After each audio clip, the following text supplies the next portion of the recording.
আমাদের বাড়িতে পর্ব শুরু হয়েছে শরীর খারাপের। এই দুদিন আগেই মেয়ের জ্বর থেকে উঠলো, এখনও মেয়ের ওষুধ খাওয়ানোই শেষ হলো না, তার মধ্যে আমার আবার এত জ্বর, শরীর খারাপ, আমি উঠতেই পারছি না। সকালে অনেক লেটে উঠেছি, ওর বাবা, ঈশিতা সবাই উঠে পড়েছে। তারপরে যখন উঠলাম তারপরে ভাবলাম যে আস্তে আস্তে বসে বিছানাটা পরিষ্কারই করে নিই।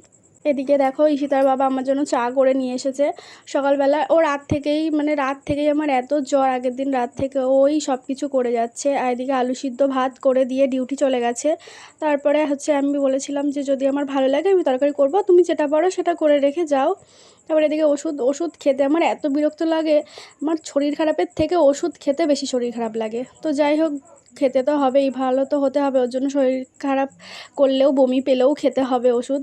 যাই হোক, তারপরে এদিকে একটু শরীরটা ভালো লাগছিলো, ওই জন্য একটু কষিয়ে টষিয়ে একেবারে ঝাল ঝাল করে সোয়াবিনের তরকারি রান্না করে নিলাম। তারপরে ওদিকে দুপুরে খাওয়া দাওয়া সেরে এখন শুরু হয়েছে ওষুধ খাওয়ার পালা। এদিকে মেয়েরও তাই, ও একদম ওষুধ খেতে চায় না, যাই হোক জোর করেই খাওয়াচ্ছিলাম। এদিকে ওকে আমি ওষুধ খাইয়ে দিয়েছিলাম আর ও আমাকে ওষুধ খাইয়ে দিচ্ছিল।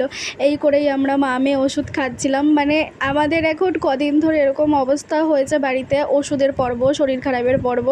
জানি না কি হচ্ছে, খুব তাড়াতাড়ি যেন সুস্থ হয়ে যাই সেই কামনাই করি। তো চলো, টাটা, বাই বাই।